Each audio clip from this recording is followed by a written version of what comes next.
Hi everyone, welcome back to our eclectic Soul podcast.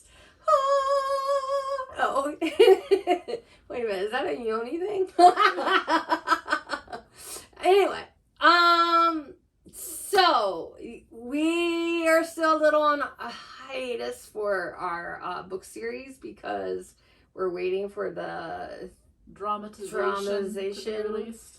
We have to wait, and we don't want to start another book series yet. No, so pardon me, it's late at night and I'm yawning.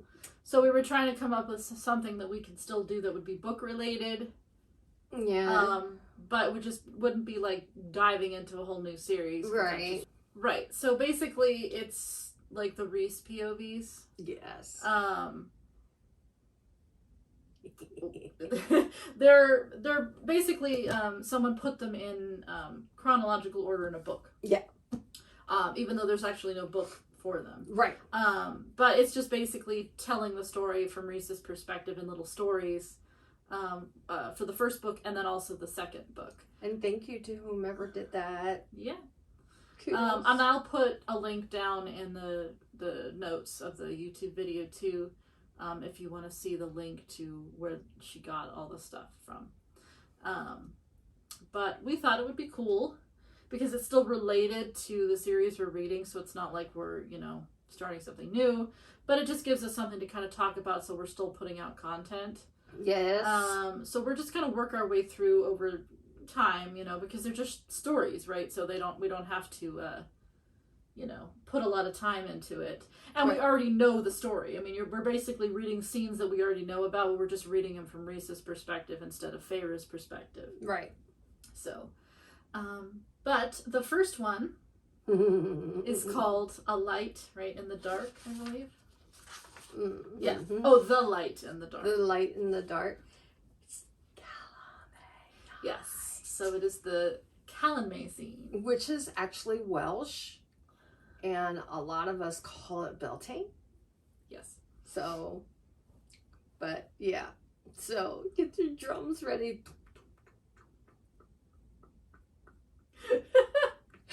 Anyway. So, yes, I'm happy sometimes. Actually, I'm happy 90% of the time, but I just have my moments. It's warm in here. Yes, it is. It's because we had that fire going for Calanmai. I know, for Calanmai, but the little drums in the background, I still say we should have used that for this video and just let them hear the drums, because that would have been awesome. Maybe I'll just put it in as an audio track on the back of the video. I think I will.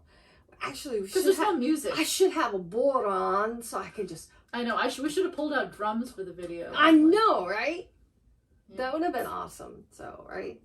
Mm-hmm. Anyway, so Jen read the story. There's no audio book right. or anything, because these are not officially, published or anything. Right. So Jen read the little story and I listened. Don't ask me to tell you it for word because it's too late at night. Well, I don't think anyone would remember that word for word anyway. No. Because I wasn't looking at the words. If I was actually looking at the words and reading along with you, it would have been a different story.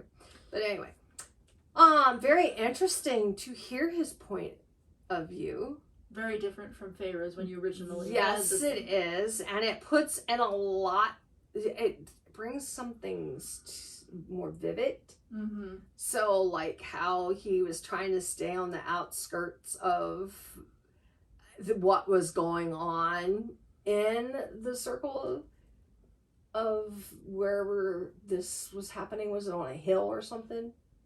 Yeah, I think so. And he was just like wandering around the outsides of it and being out and checking out, the sky and being out in the cool breeze and listening to the drums and seeing the people enjoy themselves and, and then he catches not a glimpse, but a whiff of his darling Farah. So, go ahead. Go ahead. Yeah. Well, we know from A Court of Mist and Fury, from chapter 54, why he is there. I mean, he mentions it a little bit, but we know that he's there because Amarantha wants him to spy on Tamlin. He convinces her to, basically it's his idea, he convinces her to let him out. So because it's getting close to the end of the curse, and she's nervous, and so he's able to convince her that he can sneak out and check on Tamlin and report back to her. But in reality, he's there because he wants to see Feyre. Yes. Because he's been getting dreams of her. For about a month. And he wants to know who she is. Yes, because he wants to know who this delicate human is that smells so good and stepped across the threshold from the human land into the Fey land. So, and has entered his dreams at night, practically saving him from nightmares every night. Right. And he doesn't actually even know that why she's there. Right. Like, he knows obviously about the curse, because everybody knows. Right. But he doesn't realize that she has anything to do with Tamlin per Right. se and the curse. He just knows that she's there in the Spring Court for Calanmai, and that's all he knows. Yep. Oh, excuse me. Sorry. Yeah. But I find it... I hearing his point of view and then understanding what Lucian went through when he watched Elaine have her moment, you know, when she went through the cauldron and everything, how he felt. To hear Rhys's perspective of how he felt when he, you know, walking outside of that, got a whiff of her and then got a whiff of the fact that there was something else going on. As he approached getting closer, he could see 3 people around her, and how he kept the control of wanting to, like, okay, you know, he kept the beast inside. Right. But he wanted to pretty much thrall them. You know, like, why are you touching this woman? But he didn't want to scare her, and he didn't want to freak out anything and cause a problem. So he just, you know, nonchalantly approached. Oh, there you are. I was waiting for the darling. He doesn't call her darling. No, not yet. But I was waiting for that, because after you move on in the series, that is his word for her. That's his pet name for her. And so you expect that, but I can hear it when you were reading it. And I was like, oh, so he just like showed up, kind of scooped her up into his arm, and, you know, oh, there you are. I've been looking for you. Yeah. And it's like, yeah, he has been in a sense, but here he wanted to protect her. He did not want these 3 to kill her, basically. Kill her, yeah. Because she was one human. She shouldn't have been there. She was told to stay in the house, and she didn't. And so she was drawn from the house. Yes, and I want to say something about that, because obviously, you know, this starts with Rhys's perspective. Right. But going back to the original book, right, and reading from Feyre's perspective, right. Obviously, when you read it for the first time, you as the audience don't know, because she doesn't know what's going on. Right. She knows she's not supposed to be going to Calanmai, right? She's supposed to stay in the house and blah, blah, blah. Right. But if you look back at that scene, when you reread that scene, you will notice that the way it's described is she feels drawn to go. She hears the drums. Right. But it also mentions a tug, like, from her rib. Right. Do you remember in another book where that's mentioned? Oh! It's a later book. And that, excuse me, book 3? Yeah. I think it is book 3. Yeah, it's book 3. What, do you remember what scene? It was something to do with Rhys not being right with her It's actually to do with Delane and Lucian. Oh. So do you remember there's a scene where they ask him to sit with Elaine to see if he can find out what's wrong with her. Mm-hmm. And nothing happens, and they kind of like they ask her and then him separately. Mm-hmm. And there's a part where she says that she felt him tug on her rib. Like it felt like there was a pull. Plato's theory is to split apart. Split aparts are one soul where it's sliced down the middle, and that person is severed in the will area. So it's the belly button area. That person goes on the search for the other half of them. Right. They need to feel complete. That to me is also like the rib. Yeah, or the rib area, or the area. Like, right. Yeah. Because that to me is a sign that person belongs to you. Like or a tether. Tether, right. And right. Some beliefs, the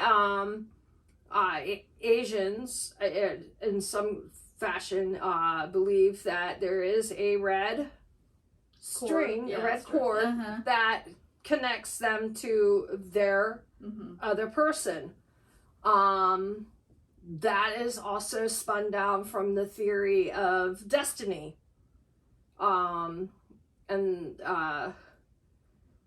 If that cord is cut, the destiny ends. If the rib is broke, that destiny ends. There's a lot of different stories to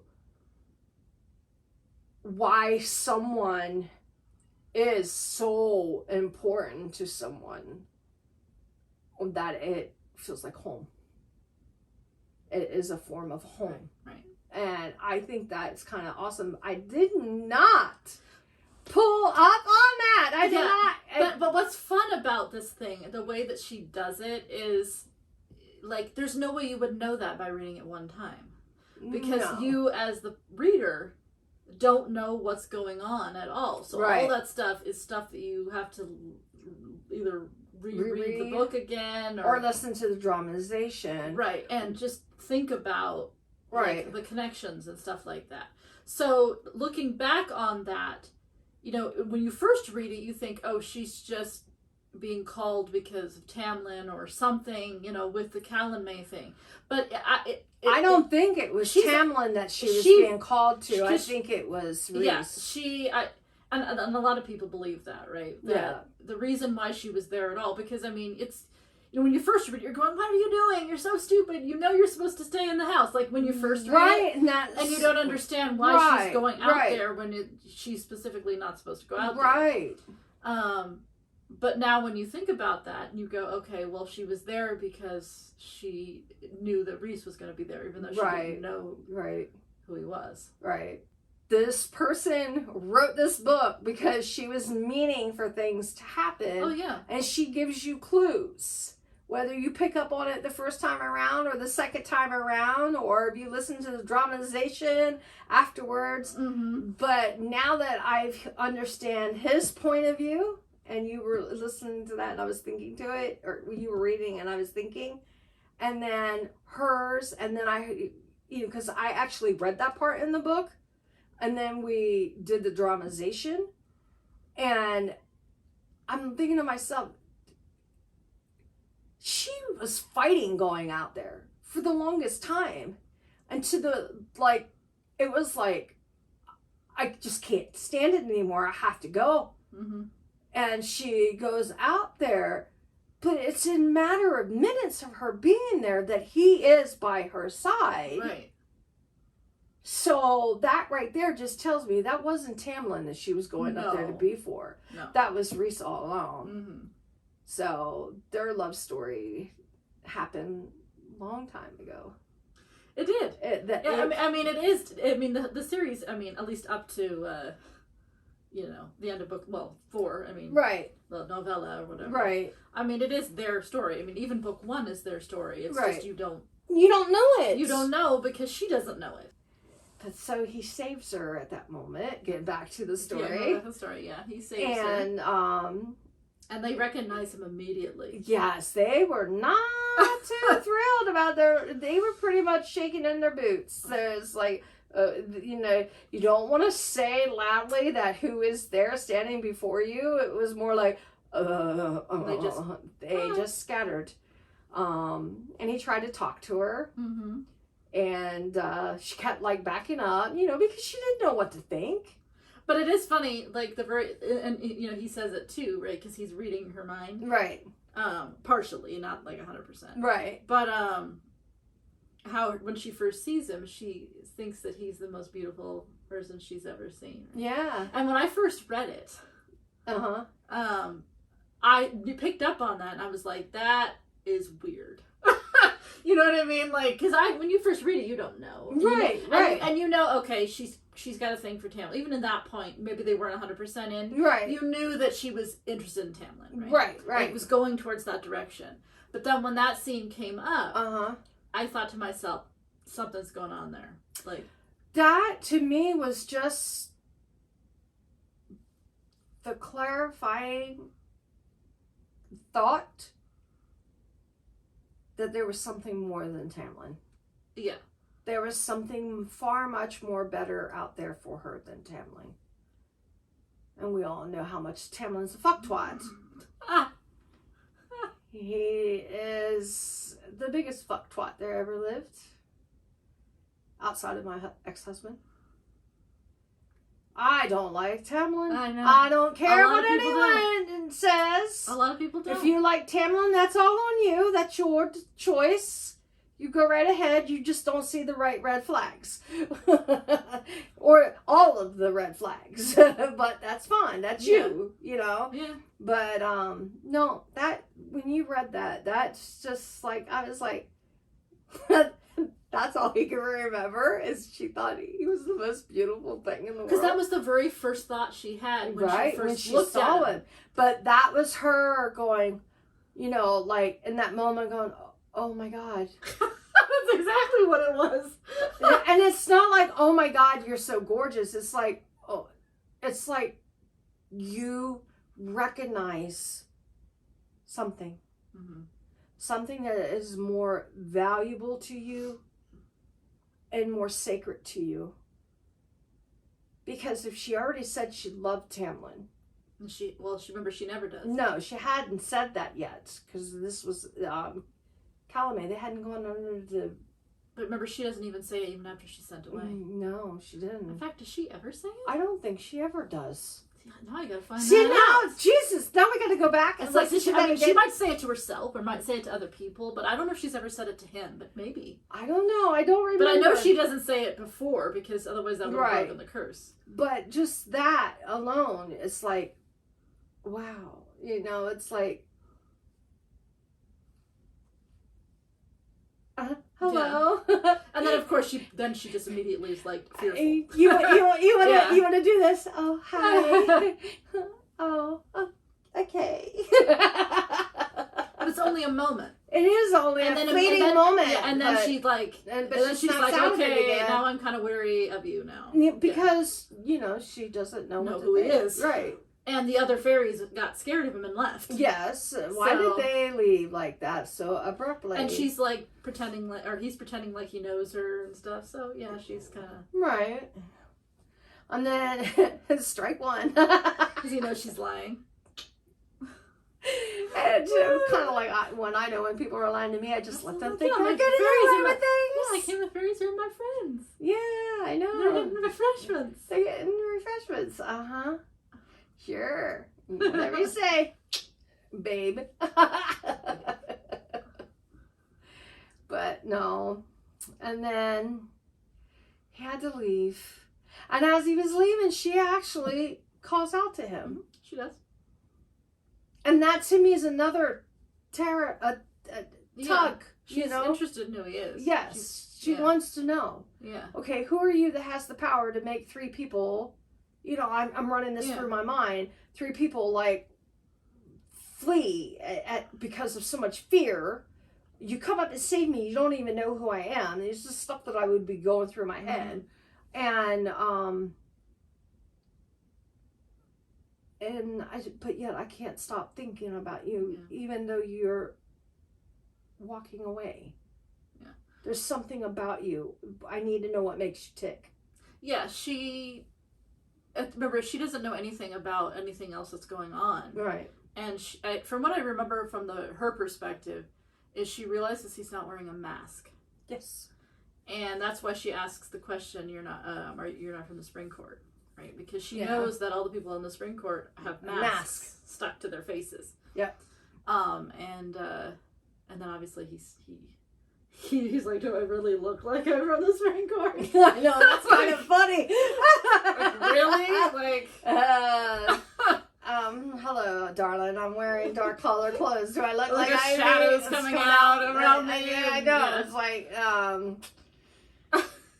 do I really look like I'm from the Spring Court? I'm sorry. I'm not wearing blue or pink or green. Green or, yeah. I'm not wearing blonde haired. I'm not pastels. I don't have blonde hair. My eyes are violet. What do you want from me? I look like night sky.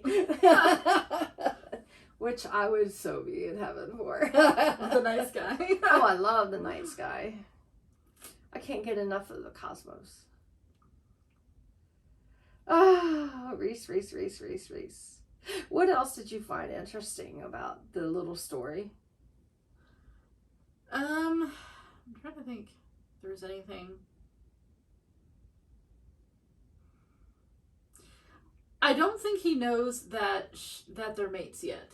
I think he kind of suspects it, but I don't think he really knows. I think he can't understand why he's so interested in her. And then also, like, who are those messing with her? That kind of bothered him, But I think before too long, I actually think he realizes it when they're under the mountain, though. Oh, yeah, he does. Yeah. Yeah, he does. Yeah, because, he's only there because he gets visions of her, and he's been getting visions of her, like, when she's not even there. Right. When she's at home, like, in the cabin. Yeah. When she's painting and that. Yeah. And that's, like, why, like, if you go back to the original book and you read, even from the very, very beginning before she even crosses into the wall. Right. There are actually things in there described how she thinks of the night sky. And she's never been one to look at the night sky. Right. But there's even hints of it, like how she's, because he sends her, like, little, like, glimpses of stuff. Because he's under the mountain and he's... Yeah. It's like a way to... She makes him feel better. Right. But, and, he doesn't understand why he thinks of her all that time. And he doesn't know why he's getting glimpses of her. Right. They're both headed towards each other and not knowing why. Mm-hmm. In that moment. So... Yeah. It's amazing. I think finding that one person that can be your lover, your best friend, and your mate for the rest of your life is probably the most fantastic feeling you could probably ever have. So if you get it, you're lucky. But, going back to the book and using it as an example too, like, right. That's kind of the way it works. You go about your life, and whether you're in a relationship with someone else, or you're alone, or you're single, or whatever, sometimes you don't realize that's meant for you, or that's out there for you. Right. Like, kind of like with the way that the book is, right? Right. Like, she ends up with Tamlin, but that's not a good place for her. That's not what was meant for her. She ends up with Tamlin just there. Right. Right. But that's very realistic, Yeah. Like, that happens to people. Yes. They cling to relationships that are not good for them. Right. Where they could get themselves out of that situation and find somebody who is much better. Yeah. So. And I also think everybody can relate to it. Maybe not like to the extent of the abuse that she goes through, But I do think that this happens to everybody. I think everybody has gone through a relationship or relationships where, you know, especially when you're young, you know, you don't have a lot of experience. Right. You ignore all the problems that this person has. Right. And you stay in a relationship that you shouldn't be in. Yeah. I think that's really, really relatable.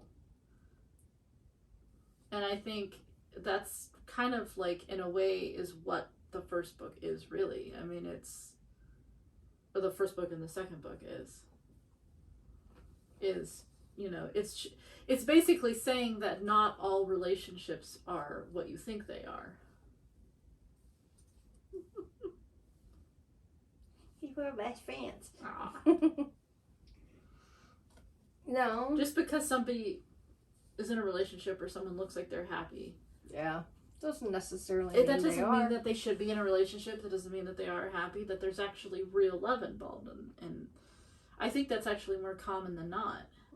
Right. There's a lot of people. I think there's more people in those kind of relationships than there are in the real, true relationships. Yeah. But people feel comfortable and safe. You know, they don't. How can you feel safe in an abusive relationship?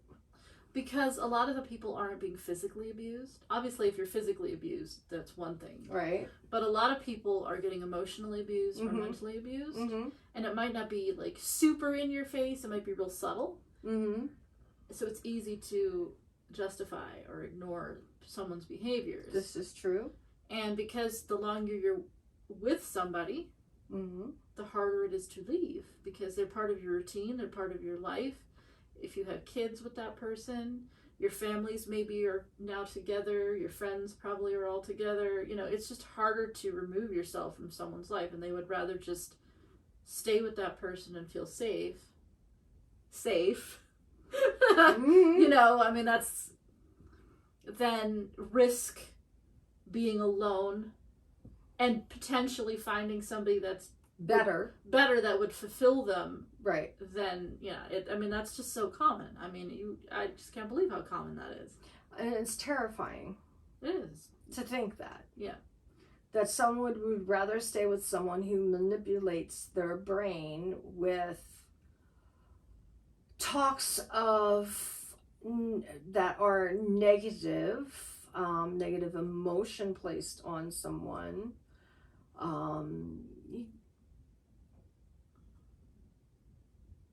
It's really sad, and I can speak from actually being in a situation like that. It's you can't save someone. You can't. There is no saving anyone but yourself. No Tamlins allowed. Fuck off. But I just think, I bet you this is all going to be beautiful stories of a man who loves a woman. And we get to see. That's, yeah, I would imagine so. His I mean, we're going to basically relive the scenes, certain scenes. But from his point of view, the right. way he saw it. Yeah. I'm kind of curious of what, and I know I'm very passionate when I get talking and everything, but I am really curious to see how the one with being under the mountain and the worm and where he goes in to heal her is going to be like, because she hates him. She does hate him. Yeah. But funny how he goes in to help her, and the guy that supposedly likes him and she supposedly has feelings for. You're talking about Tamlin? Oh yeah, that fuck twat. All he wants to do is bang her. He doesn't even want to try to get her out on the night that he could actually get her out of there. I'm actually really interested to see that scene. Mm-hmm. Where he takes her and then Rhys finds them. Uh-huh. From Rhys's perspective. I'm ready for that too. I'm kind of curious of what Rhys has running through his head. Oh, no one asked you, Darth Vader. Shut up. Me and my coughing. So. I know. So now I got dark in here because Darth Vader decided to shut off. He keeps telling us that we don't understand the power of the light, but he seems to forget we are the light. He's just the dark shadow. He's funny, though. He is funny. The first time he went off when I was sitting in this room. Oh, my God. I'm like, what the hell was that? But yeah, there are a lot of scenes, actually, that I'm very curious. Because I think it's probably going to be all the scenes... Well, at least in the first book, it should be all the scenes where Rhys and then her are in the same scene. I mean, obviously they're not always interacting. But, you know, like, anytime that she's there and then he's there. Right.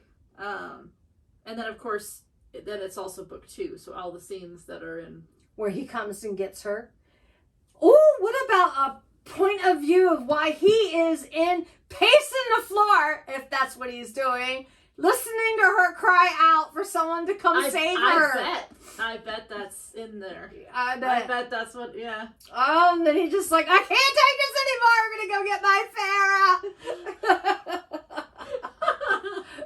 Because I think, what is it? In that book, you're a week early. He says that he, like, wanted to get drunk or something. Yeah, something like that. He was going to get drunk with Cassian or something. Yeah. He mentions, like, to her later, like, when he talks about it.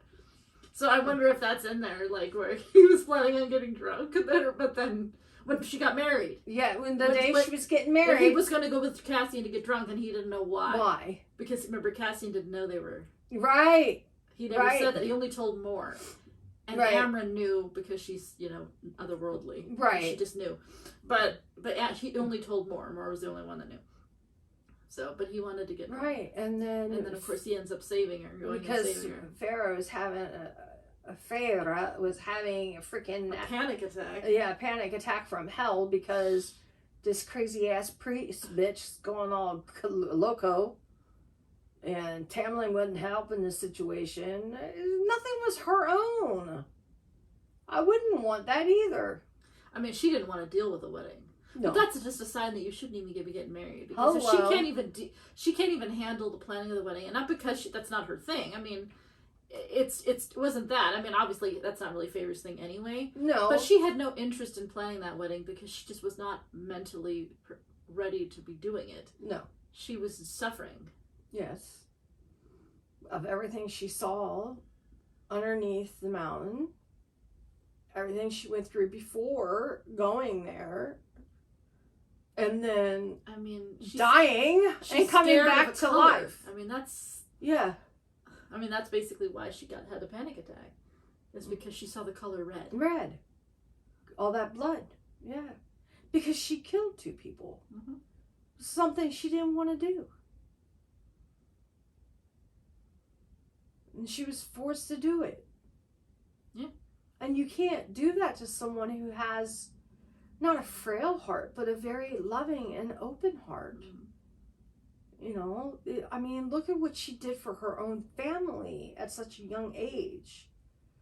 No one that has a closed off heart would do that. That's someone who cares, has empathy, rather than apathy, you know, to do something. Yeah. So. But yeah, I'm sure all those scenes... I can't wait to get to them all. That would be. This will be a nice little breakup, and then we'll still have our other stuff that we intermix in. I mean, because we try to do. Because we have one book, and then we have one either the divination or psychology, that we throw out as well per month. But yeah, we've been a little behind stuff because of it's just been a lot going on with me lately, and we both kind of needed a break. Jen was working a lot as well. And one weekend we were together, we were just like, just do a girls' weekend. Yeah. We don't want to do any more of this right now. Because it's also been weird too, because we haven't had the book. Yeah, and that's thrown us off too. Yeah, because we don't have it. We usually have everything. We know what we're gonna do. Yeah, and without having the book to keep us on track, we've right? Just kind of been like, yeah. Like, what the hell are we doing this week? What are we talking about? I don't know. What are we gonna say? Did we go over this? Well, yeah, but whatever. So. Yeah, so I guess we'll see how this goes. Yeah. We'll just do, one story. One story. I mean, keep it short, yeah, sweet. We'll keep it short and sweet. If the story is really, really short, we might do 2. I don't know how long each story is. Right. And it all depends. Yeah. So. And, and then you got my bitch sessions. And I'll try to make sure, I mean, obviously this is the first one we're doing of this, and it's different than the other ones. Right. So I'll try to make sure that I put, like, a disclaimer before each one saying, please do not read this unless you've read the entire series, because clearly we're going to be totally spoiling, like, everything. Yes. Because you're not supposed to read, This is only for you vintage readers of the series. If you are newbies, do not watch, because it will just ruin the entire series. Yes, for you if you know that. And me telling you that Tamlin's a bitch, you don't want to fucking know anything about him anyway, because he's a fuck twat. All right, so everybody, we're gonna go because it's already long, and it's supposed to be a mini episode. So it's long. How long is it? We're almost at an hour. No freaking way. Yeah, I gotta edit this sucker. Okay. We've got one little story, and we have an hour. Yeah, you know what? It's all right, because it doesn't need to go out right away. No, it doesn't. So, but anyway, thank you, everyone. Thank you for joining us. Thank you. Bye-bye. See you next time.